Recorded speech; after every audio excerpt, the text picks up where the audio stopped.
Vous regardez Croissance Verte sur Medi 1 et merci de nous rester fidèles. Le tout premier forum des innovations et solutions locales s'est tenu dans la capitale sénégalaise, mettant en avant les meilleures pratiques pour une transition écologique locale. Cet événement avait pour principal objectif de promouvoir des initiatives durables visant à renforcer les communautés et à préserver l'environnement. L'équipe de Croissance Verte y était et a pu s'entretenir avec les participants de ce forum organisé par Enda Tiers-Monde et ses partenaires. Le compte rendu de cette première édition du FISOL dans un instant à travers notre reportage. Et pour avoir un éclairage complémentaire sur son importance, nous sommes avec Thérèse Gohin, assistante de projet du réseau Enda Tiers-Monde. Merci d'avoir accepté cet entretien. Merci à vous pour cette invitation. Et Madame Gohin, on se retrouve ici juste après notre reportage. Direction le Grand Théâtre de Dakar. C'est un reportage signé Eva Sagna et Bachir Bodian. Accélérer le développement des bonnes pratiques pour une transition locale verte au Sénégal, c'est le thème de la première édition du Forum des innovations et solutions locales FISOL. Il s'agit d'un événement annuel consacré à l'accélération du déploiement des bonnes pratiques pour une transition locale verte au Sénégal. Les solutions locales constituent pour nous une contribution importante de renforcement de la résilience des communautés. Et c'est à ce titre-là que nous avons organisé cette première initiative qui porte sur le forum sur les innovations et solutions locales vertes. Une manière d'accompagner justement la transition verte au niveau du Sénégal. Et qui dit transition verte parle déjà d'économie, mais également d'environnement dans une perspective de développement durable. Et comme principe des objectifs de développement durable, on parle de ne laisser personne en rade. Et c'est ce qui explique que justement qu'on cherche au niveau d'Enda à donner une visibilité à l'ensemble des solutions éprouvées pour voir comment assurer le changement d'échelle de ces pratiques locales. Et quand on parle de pratiques locales, c'est souvent des pratiques à petite échelle qui, en termes d'investissement, ne requièrent pas énormément d'investissement, mais en termes d'implication des communautés, des citoyens, il y a une certaine appropriation. Ces solutions doivent offrir l'opportunité de modéliser des savoirs, des connaissances et des pratiques. C'est pour un changement d'échelle des technologies durables et à fort aspect transformationnel. Donc on se dit aujourd'hui, avec l'identification de ces pratiques, on cherche à voir comment assurer le changement d'échelle. Or, ce changement d'échelle ne peut s'opérer sans l'engagement du secteur privé. Et c'est pour cela, lors du forum, on essaye de lancer un certain nombre de thématiques pour ressortir les innovations, présenter ces innovations, mais aussi réfléchir sur les modèles de gouvernance pour assurer ce changement d'échelle. Donc pour nous, aujourd'hui, ce forum nous a permis de discuter sur un certain nombre de thématiques phares. Une des thématiques porte sur l'eau et l'assainissement. Quand on sait que l'eau et l'assainissement, notamment les questions d'eau productive, permet justement de créer de l'emploi. Mais au niveau de l'assainissement également, il y a des potentialités d'emploi pour les jeunes et les femmes. Nous discutons également, dans le cadre de ce forum, de tout ce qui est en rapport avec la transition énergétique. Au Grand Théâtre de Dakar, nous découvrons des solutions écologiques locales porteuses de changement dans un contexte où la bataille pour la résilience face au changement climatique est une exigence des temps modernes.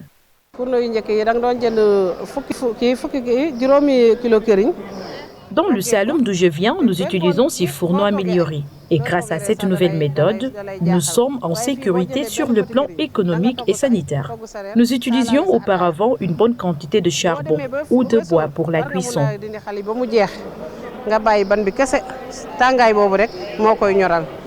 Et nous étions tout le temps pourchassés par les agents des eaux et forêts à cause de la coupe de bois que nous faisions. Mais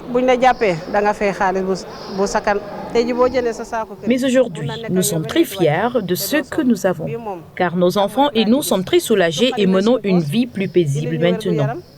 Je suis ici pour vendre et faire connaître ces fourneaux.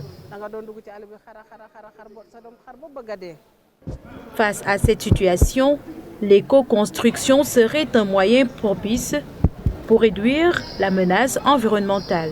Si l'on en croit l'environnementaliste Mamadou Mbaye, propriétaire d'un centre de formation en éco-construction à Saint-Louis, sa ville d'origine, l'homme comptabilise 20 ans d'expérience dans le domaine.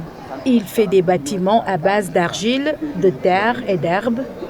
Il s'agit du Tifa, une plante envahissante qui pourrait contribuer à répondre à l'enjeu de la construction durable. Je vais essayer de briques en terre paille. Briques, à Saint-Louis, une plante envahissante, Tifa. Vous avez sous vos yeux des briques en terre-paille. Elles sont faites à base de terre, d'herbe et d'une plante envahissante appelée le tipia. Elle est dangereuse pour la nature, surtout dans des zones humides comme à Saint-Louis ou au lac Rose. Ces briques préservent contre la chaleur. Elles sont bioclimatiques. Elles sont plus adaptées à la température ambiante. Je suis dans ce métier depuis une vingtaine d'années et je gagne très bien ma vie. Je gagne des marchés tels que des écoles à Ngormbach, où l'érosion côtière gagne du terrain, mais également des bâtiments familiaux.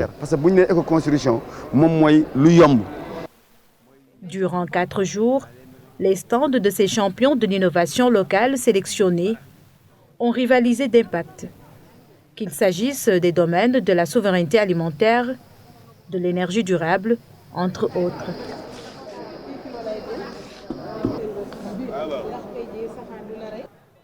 Et juste en face de Mamadou, nous retrouvons Amadou Tidiane, venu de Kolda, dans le sud du Sénégal. Ces briques, faites à terre cuite, séduisent les visiteurs. À Kolda, au départ, il y avait des constructions en banco. Et les constructions en banco avec la pluie, parce que c'est quand même une zone très pluvieuse. Donc ça peut aller jusqu'à 1200 mm par an. On s'est dit qu'on va aller vers cette technologie-là. C'est des briques très très solides et qui sont faits à partir de matériaux locaux, donc à 90% de matériaux locaux, et c'est seulement les 10% qui sont constitués de ciment. Et donc c'est aussi un matériel très facile à nettoyer, donc très écologique également, parce qu'à l'intérieur, quand vous entrez dans une maison ou dans une salle de classe construite avec le BTC, vous allez vous sentir qu'il y a une différence avec les autres constructions. Il y a beaucoup de gens qui passent, qui ne connaissaient pas forcément, qui le confondent avec les briques à terre cuite. Donc c'est un peu différent. Là c'est cru pour ne pas utiliser beaucoup d'énergie, pour éviter un peu la pollution davantage. Donc il y a beaucoup de, en tout cas on a pris beaucoup de contacts, il y a beaucoup de gens qui sont intéressés, des gens qui veulent faire des salles de classe, d'autres veulent faire leur petite maison, d'autres ne serait-ce qu'une maison de retraite. Donc on est en train de voir dans quelle mesure on pourra travailler avec ces gens-là. Aujourd'hui, différents modèles économiques pour une croissance endogène verte sont déployés par ces derniers. C'est dans une perspective de protection de l'environnement, de la souveraineté alimentaire et de création d'emplois verts pour l'autonomisation des femmes et des jeunes.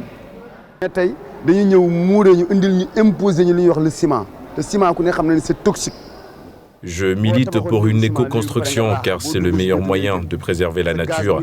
La construction à base de ciment n'est pas la meilleure selon moi. C'est pourquoi je ne cesse de sensibiliser pour un retour à l'éco-construction.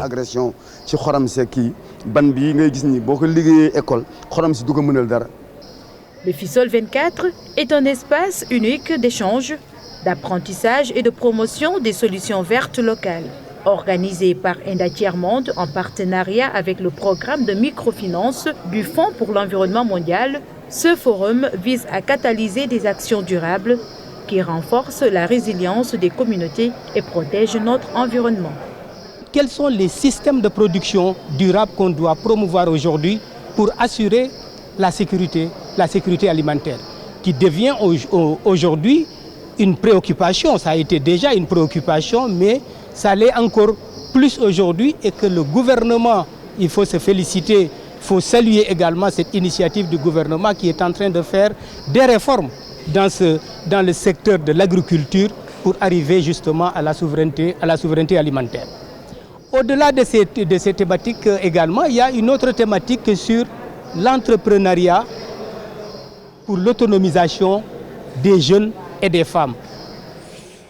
C'est aussi un sujet d'actualité qui va être discuté, mais également un autre sujet sur les questions d'économie circulaire pour pouvoir présenter les innovations dans le domaine de la gestion et de la valorisation des déchets, mais aussi dans le cadre de l'habitat, en termes d'éco-construction.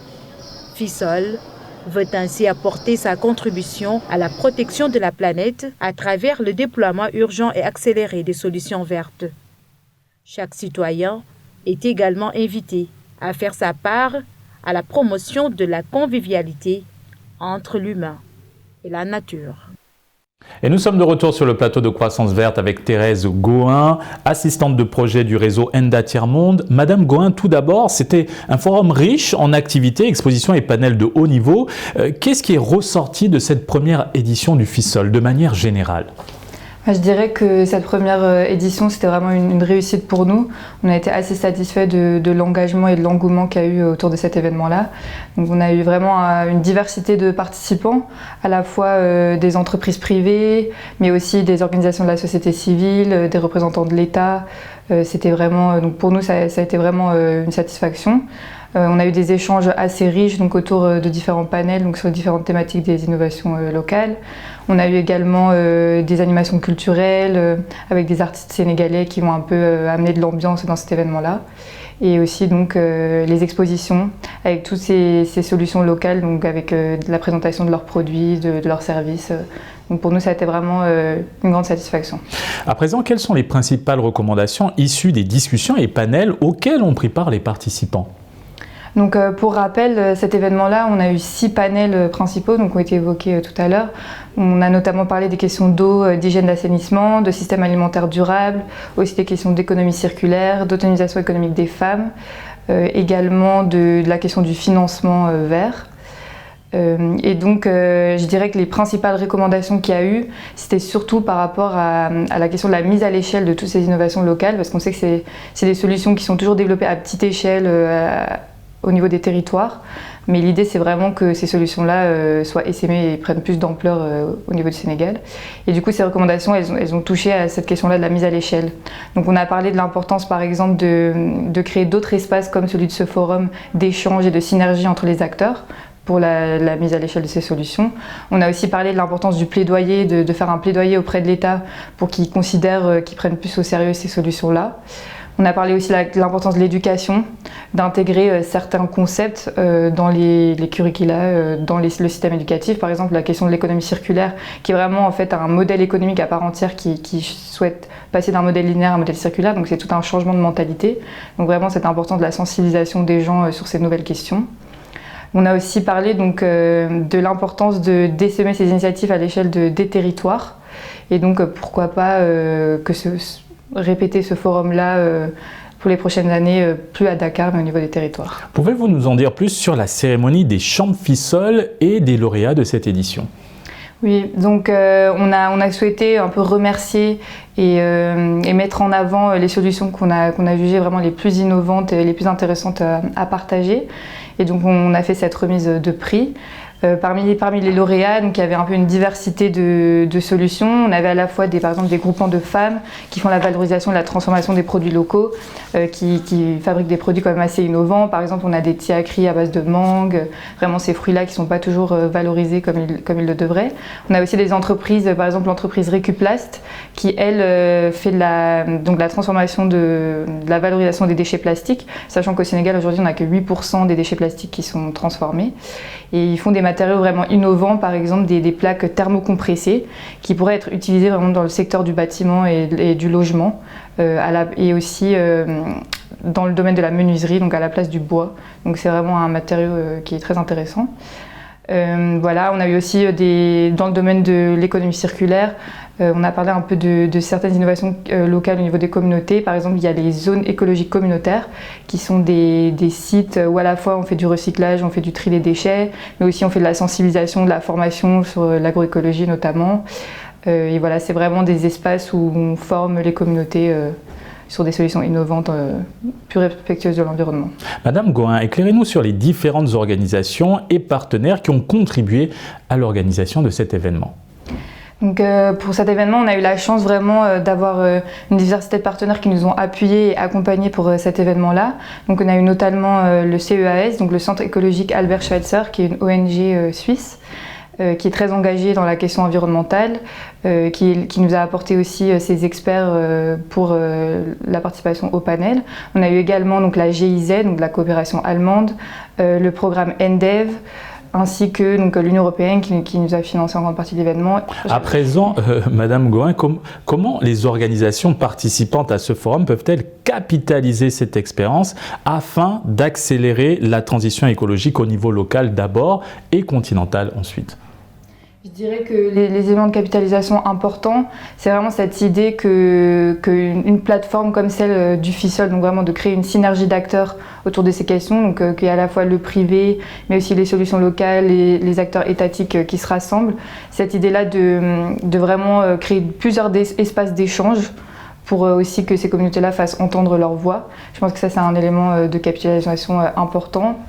Aussi, je pense que l'objectif d'ENDA, c'est vraiment de mettre les communautés donc au centre et de les mettre en avant. Et du coup, que tous ces porteurs de solutions se rendent compte que vraiment, ils amènent quelque chose, ils amènent vraiment un plus et qu'ils méritent d'être écoutés et entendus. Durant ce forum et lors des échanges, quelle place occupait la résilience des populations locales face au changement climatique ? Et justement, pour faire une transition avec ce que je viens de dire, donc nous à ENDA Tiers-Monde, on a vraiment cette volonté d'agir pour les communautés et avec les communautés. Et donc je pense que vraiment cet événement, ça a permis de mettre en avant leurs solutions, de vraiment les valoriser, que ce soit avec la remise de ces trophées, aussi les expositions où ils ont pu vraiment exposer leurs produits, expliquer quels services ils proposaient. Donc ça a été vraiment une mise en avant de leur projet. Madame Goin, des solutions en termes de construction, d'économie d'énergie, de transformation de produits locaux et autres ont été présentées à l'occasion du FISOL. Comment favoriser le partage de ces bonnes pratiques climat pour toucher le plus grand nombre ? Je dirais que ce qui est important vraiment, c'est donc de créer des synergies entre les acteurs, comme je l'ai dit tout à l'heure. Donc nous, pour le FISOL, donc cette année, on l'a fait à Dakar. C'est vraiment un événement qu'on a envie de réaliser pour les prochaines années. Et on aimerait potentiellement qu'il se passe donc aussi au niveau des régions, parce qu'il y a beaucoup de solutions en fait qui sont des solutions qui sont en fait très adaptées à certaines régions du Sénégal.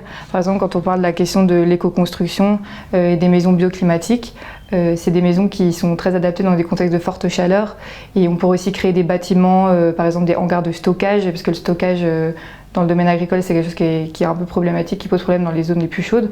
Donc on voit bien que ces solutions-là, c'est des solutions qui sont vraiment nécessaires dans l'ensemble des territoires du Sénégal, y compris dans les territoires ou avec des contextes climatiques plus extrêmes. Et du coup, vraiment, cette idée d'avoir des plateformes d'échange, pas seulement dans la capitale, dans les grandes villes, mais vraiment à l'échelle des territoires, y compris dans les zones les plus reculées. Suite à cette première édition, quelles sont vos attentes pour les prochaines éditions en termes d'appui, en termes d'accompagnement, de partenariat et d'engagement de la société civile? Pour cette édition-là, on est quand même déjà très satisfait de la mobilisation qu'on a eue, mais je pense qu'on aimerait vraiment que cet événement-là, il ait une échelle encore plus importante, qu'il y ait encore plus de personnes qui viennent y participer.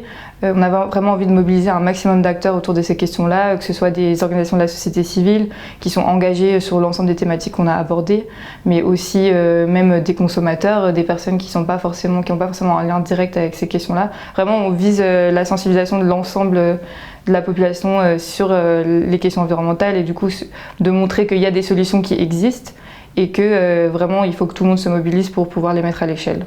En tant qu'assistante de projet à ENDA Tiers-Monde, quel regard portez-vous sur la transition écologique locale, particulièrement au Sénégal? Pour moi, donc aujourd'hui, on est vraiment dans un contexte de crise climatique avec les changements climatiques qui sont déjà présents et qui vont faire que s'empirer avec le temps. Donc pour moi, c'est vraiment important qu'on fasse la promotion de solutions parce qu'en vérité, on peut agir pour atténuer et freiner les changements climatiques. Et du coup, je pense que la question environnementale, il faut vraiment qu'elle devienne plus centrale, que ce soit au niveau de nos politiques publiques. On a beaucoup d'organisations de la société civile qui s'engagent déjà pour cette question-là. Mais nous, vraiment, notre objectif, c'est que ça ne reste pas juste à petite échelle, mais qu'il y ait aussi les États, les entreprises privées qui prennent cette question-là plus au sérieux. Et donc, on revient à nouveau avec cette question de la synergie des acteurs qui est super importante. C'est-à-dire qu'on ne peut pas agir seul de notre côté avec des petits projets sur le court terme. On veut vraiment développer des solutions qui fonctionnent sur le long terme. Madame Goin, lors des panels organisés à l'occasion du FISOL, vous avez parlé des systèmes alimentaires durables. Concrètement, qu'est-ce que c'est et quelle est leur importance? Donc, quand on parle de système alimentaire durable, en fait, c'est l'idée de repenser les questions agricoles et alimentaires vraiment à une échelle systémique. Donc on parle de l'ensemble de la chaîne de valeur, c'est-à-dire du moment où on produit les aliments et jusqu'au moment où ils arrivent au niveau du consommateur. Donc l'idée c'est que à toutes ces échelles-là, il y a des choses à faire, il y a des choses à changer. On vise vraiment des changements sur l'ensemble de la chaîne, sur l'ensemble des systèmes alimentaires durables pour avoir des pratiques qui sont plus respectueuses de l'environnement. Donc au niveau agricole, on va parler notamment des questions de l'agroécologie et de la nécessité d'opérer une transition agroécologique, donc qui est vraiment une nouvelle manière de voir l'agriculture où on n'utilise plus d'engrais chimiques, plus de pesticides chimiques et on se rapproche en fait des savoir-faire traditionnels parce que, y compris au Sénégal, l'agroécologie en fait c'est des pratiques, c'est un grand mot qu'on met sur quelque chose de soi-disant nouveau, mais en fait c'est quelque chose qui existe depuis longtemps parce que de manière traditionnelle on n'utilise pas d'engrais chimiques, de pesticides chimiques, on utilise plutôt la fumure organique. Et donc c'est l'idée vraiment de revenir vers des pratiques agricoles plus simples qui respectent la biodiversité, qui sont plus respectueuses de l'environnement. Après on a aussi cette idée de créer plus de liens du coup entre l'agriculture et le consommateur. Par exemple, nous, pendant le panel, il nous a été présenté une initiative innovante qui est en banlieue de Dakar, donc à Rufisque, où ils s'intéressent à la question de l'alimentation scolaire et donc ils veulent qu'au sein d'un même territoire, il y ait les producteurs qui sont donc là dans le cas dont on parle à Rufisque, approvisionnent directement les cantines scolaires et du coup il y a vraiment cette idée de la promotion du consommer local, de revenir dans des modes de consommation où on consomme des produits locaux qui sont en vérité au Sénégal, il y a énormément de produits locaux qui sont très nutritifs. Et du coup, il y a cette idée-là. Surtout qu'on a aussi expliqué que souvent, au Sénégal, il y a un peu un complexe d'infériorité par rapport à certains produits locaux un peu traditionnels. Beaucoup de l'alimentation sénégalaise aujourd'hui est en vérité importée. Et du coup, il y a cette idée de revenir vers le local parce que c'est non seulement meilleur pour la santé, mais c'est aussi bien meilleur pour l'environnement. La transition énergétique occupait également une place importante lors des débats. Alors comment faciliter cette transition énergétique au Sénégal et sur le continent et quelles sont les pistes de solutions que nous avons actuellement? Donc la transition énergétique c'est un domaine très vaste. Donc quand on parle de transition énergétique c'est vraiment cette idée de transitionner vers des modèles d'énergie plus durables avec l'intégration des énergies renouvelables. Nous, durant le FISOL de 2024, on a surtout abordé la question de l'énergie domestique, parce que le secteur énergétique, c'est super vaste. Donc de l'énergie domestique au Sénégal, parce qu'on sait qu'il y a encore beaucoup de ménages sénégalais qui utilisent le bois et qui n'ont pas une optimisation de l'énergie qui est vraiment la meilleure. Donc il y a cette idée de promouvoir ce qu'on appelle les fourneaux améliorés qui permettent d'utiliser en fait moins de ressources, moins de bois et aussi sont meilleurs pour la santé, surtout donc pour les femmes qui cuisinent. Parce qu'on sait que beaucoup de fourneaux traditionnels, il y a beaucoup de fumée qui rentrent en contact avec les personnes qui cuisinent.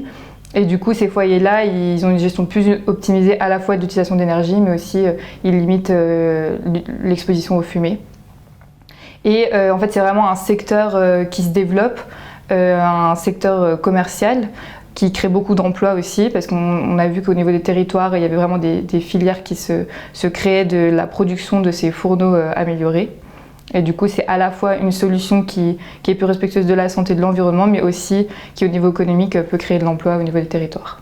Merci Madame Goin pour cet éclairage. Merci à vous. Et c'est ainsi que s'achève cette émission. Excellente suite des programmes sur Média.